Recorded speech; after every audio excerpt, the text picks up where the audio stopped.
The lashon of the pasuk in Masai reverses itself in the same pasuk. First it says Matza'ehem lema'asehem, then it says Masehem lematza'ehem. What's going on? So the Dubno Maggid gives a mashal to help us understand this.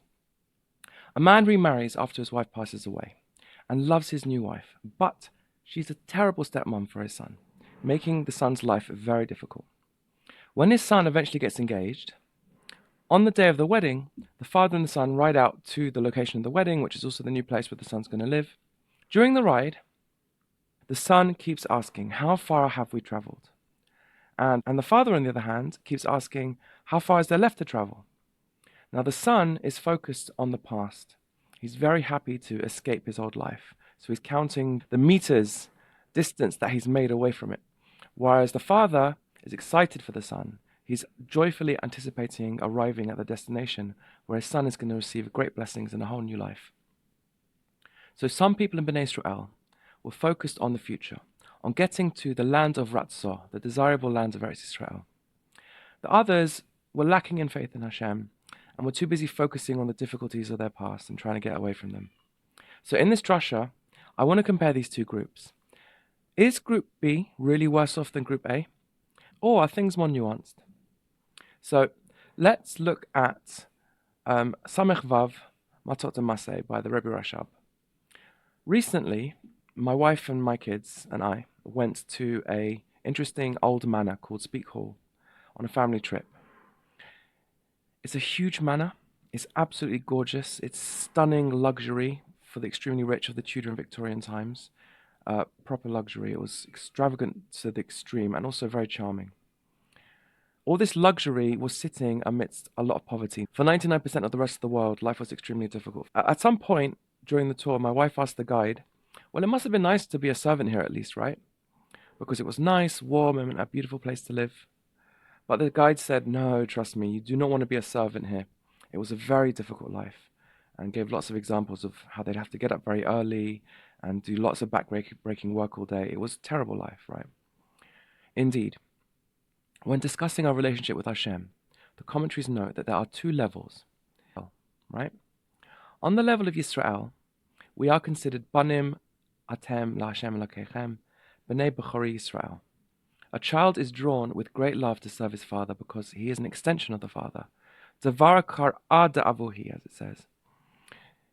His will is his father's. His intellect goes after his father's intellect. His soul goes after his father's soul. This is the nefesh elokit inside every Jew. This is the level of Yisrael. On the level of Eved, Yaakov, the exact opposite is true. A servant by default serves out of the concept of an ol, a yoke.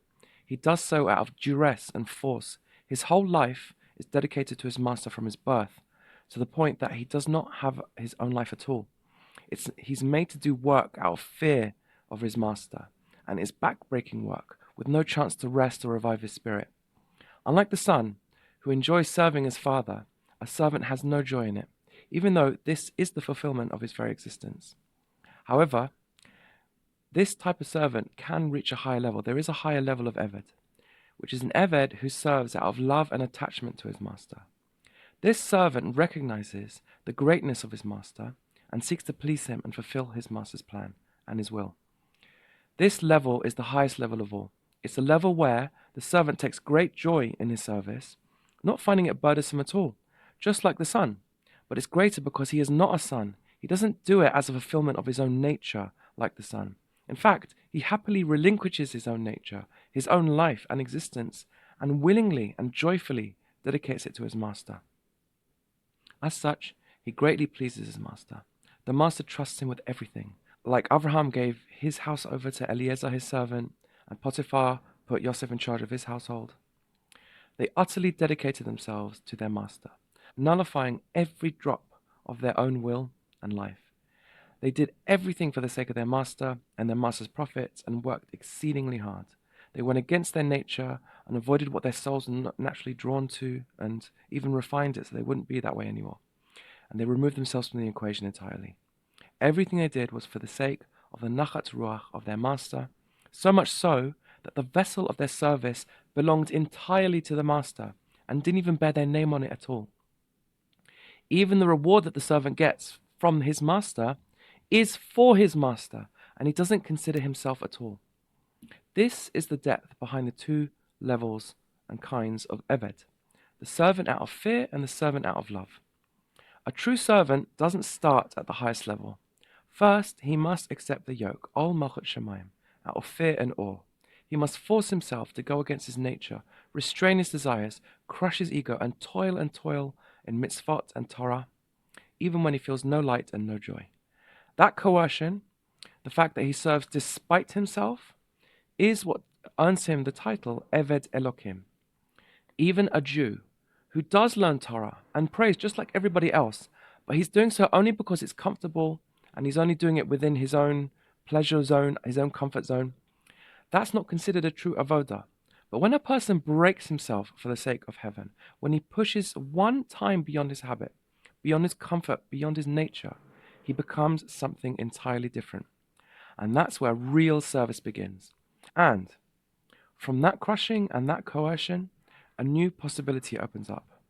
Eventually, the Eved begins to taste a deeper sweetness, not the natural instinctive joy of the son whose essence is aligned with the father, but the transcendent joy of one who has no self at all and finds joy only in fulfilling the will of his great and exalted master. This servant no longer serves out of fear, but out of love. And his love is higher than the son's, because it is not based on his identity. It is pure devotion. That's why Hashem entrusts such a servant with everything, as Potiphar entrusted Yosef and Avram entrusted Eliezer. Their entire being was for their master. Now we understand why, in this week's parasha, the tribes of Reuven and Gad chose to remain Be'ever HaYarden. They were on the level of Yaakov Avdi, the level of Avdut, not the high innate level of Yisrael, the spiritual son who serves out of natural love and connection, but the level of the simple servant who refines his animal soul through toil. Their portion was Mikneh Rav, many cattle, a metaphor for the souls of Zerah Behema, whose work is to refine and elevate the animal soul for Hashem, the Nefesh HaBahamit. That's their service, not to dwell in the sanctity of Canaan, the land of Ratzah, desire and yearning, Eretz Tova or Rechava, in the land of spiritual expansiveness, but to remain on the other side of the Jordan, in the realm of toil, of coercion, of slow crushing avodah. Yet Moshe was not satisfied with this. He knew that even such souls must come to Ratzah, to love. He told them, if you will go armed before Hashem, if you will fight, if you will subdue the Nefesh HaBahamit, if you transform your toil into desire, if you reach the level of Bechol Me'odecha, where you serve not just beyond your will, but with your will, out of complete nullification and longing, then even this lower place, even this soul with its coarse animalistic tendencies, will become a permanent inheritance for Hashem. Even the land east of the Jordan will become sanctified, if it becomes infused with the revelation of Lifnei Hashem, before Hashem, of inwardness, of Pnimiyat. Because what is Havaya? It is the divine. It is Hashem as he truly is. Ein od milfado. There is nothing but him. That light cannot be revealed, because if we reveal the revelation of there is nothing but him, everything else becomes nullified. So something that still feels itself to be separate cannot experience Hashem properly. They can only experience Hashem's shield, Elokim, as it says in Tanya. Shara Yichud ve'emunah. The name Elokim allows for others, and it is the concealment that creates this illusion of something besides Hashem. But Hashem, Havaya, pure being, pure truth, nullifies everything. It can only be revealed to those who have already nullified themselves. Therefore, when a person serves as a true Eved, breaking his nature for Hashem, slowly transforming coercion into devotion, self-denial into love, that servant becomes capable of Lifnei Hashem. He becomes a vessel, not just for Torah mitzvot, but for Havaya himself. This helps us understand the idea of Hashem Hu HaElokim. When we start off on the level of Ovdei Elokim, things are tough and grueling. Elokim represents Gevura. We feel Hashem's Gevura. However, through this, we elevate and nullify our ego and elevate ourselves so that we can actually come to truly experience Hashem Hu Elokim. Even Elokim's Gevura is nothing but Hashem's rachamim. And truly, there is ein od milvado, nothing but Him. All is filled with Hashem's kindness and goodness. So it may be true that the Son reveals his source because the source is within him, but the servant, through total self-nullification, reveals a deeper source, that everything is Hashem, not just the soul, but even the body, even the desire, even the yoke, even the resistance. All of it becomes a throne for Hashem. This indeed is a true service of Hashem, bringing him the ultimate nachat ruach of his plan, that his presence should dwell in the lowest realm. Indeed, even his very essence. Havaya itself is to Hashem's atzmut, his essence, as Elokim is to Havaya, a shield, one that can be unified through our service, revealing even the most unrevealable into the world. That is Sarach Gavah in a nutshell. Shabbat Shalom.